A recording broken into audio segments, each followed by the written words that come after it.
I want to ask you about something Senator Jeff Sessions, Republican senator, said yesterday, I believe, about the president's plans for military strikes in Syria.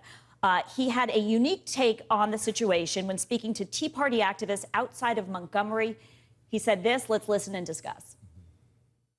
But I do believe if President Bush had told Bashar Assad, you don't use those chemical weapons or you're going to be sorry, we're coming after you, and this will be a consequence you will not want to bear, I don't believe he would have used it. So do you agree if George W. Bush had drawn a red line, Bashar al-Assad would not have crossed it? You want to go first? Mr. Jones. Well, I mean, I have no idea what a madman, an insane mass murderer who's willing to gas children would do. And the idea that a U.S. senator would, in some ways, put the blame for the murder of these children on the lap of the U.S. president is just shocking beyond belief, first of all. Second of all, I haven't seen Mr. Sessions in any great ads with George W. Bush. I don't see him walking around loving George W. Bush.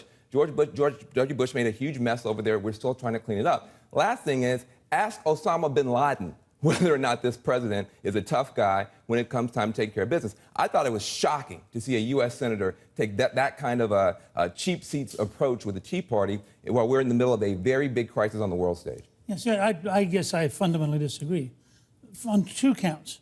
The first is Assad. Assad's actually a very rational player. He and his father have run the country since 1970, 43 years. The Israelis have a very direct relationship with him. When he does something they don't tolerate, they hit him. They bombed him 4 times this year. He gets it. He doesn't counterattack. He understands there are boundaries within which he survives, and he's a very shrewd survivor.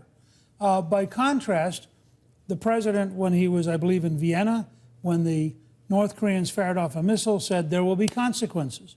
There were none. For 5 years, he has promised consequences if the Iranians won't be reasonable. They're still not reasonable. No consequences. So, I mean, I don't take anything away from him for the killing of bin Laden. I think that was, in fact, a big decision and a courageous decision. But you can see that he has not had a policy of consistently being Let's talk firm. about Iran. I mean, what we're now seeing is people beginning to make the case. He's had a tough week in Syria. Syria is as Samantha Power would call, a case from hell or whatever. He's had a bad week, but you can't take away from him all the other successes he has had on the world stage. With regard to Iran, he has built a global coalition that is unprecedented. The United States, Russia, and China on the same side isolating Iran. Look at Libya. He built a global coalition, got the UN, dealt with Libya. He's getting us out of 2 wars. I don't like his drone policy in Pakistan, but overall you have towering achievements that George W. Bush could never come close to.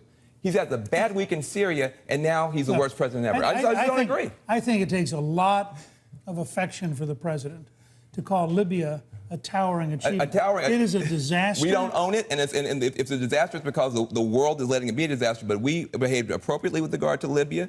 We got the United Nations to come in together, and we don't own that the way we own Iraq and Afghanistan 10 years later. But it's a disaster.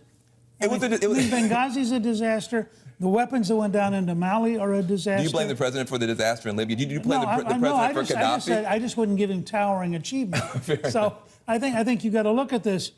The level of confusion we've seen this week, I think, is almost unparalleled. And you have to go back to Jimmy Carter to get the level of confusion. I mean, the president today says, people elected me to make peace, not war. Well, that's a pretty strange message to send the U.S. Congress when you're trying to get them to vote for war. Do you miss a decider?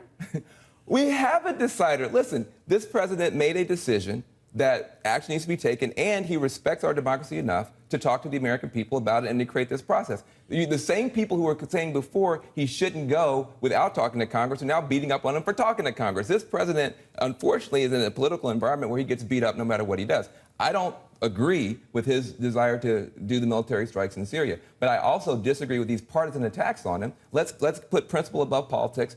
I guarantee you that Sessions would support George W. Bush doing much dumber things than being proposed by anybody with regard to Syria if it were a Republican president. Let me just say, when you use the term decider, he decided he would attack, and then Friday night he decided he'd go to Congress.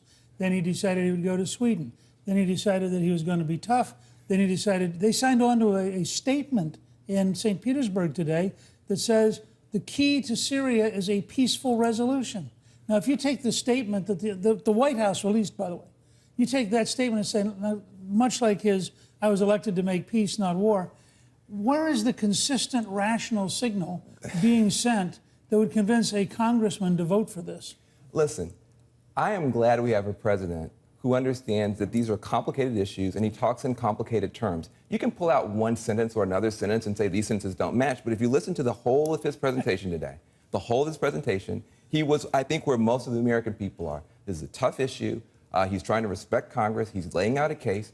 But, you know, this is a president who I think is respected around the world because he's not a warmonger. And I think that in some ways, listen, I am opposed to this president doing the war in Syria. We actually agree on that. But I don't think that a tough problem being handled with some, stress and strain here means that he's a failed president or that George W. Bush could do a better job.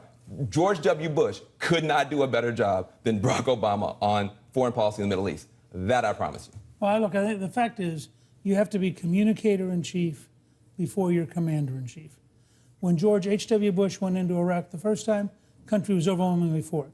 When President George W. Bush went into both Iraq and Afghanistan, the country was overwhelmingly for it because they built the case. They explained what they were doing. Now, I think the president, who I think at times reverts to being a University of Chicago professor. Fair enough. You suddenly get this wandering around conversation. It's a little bit like John Kerry, who I thought was chilling in the Senate hearing when he said, I was thinking out loud.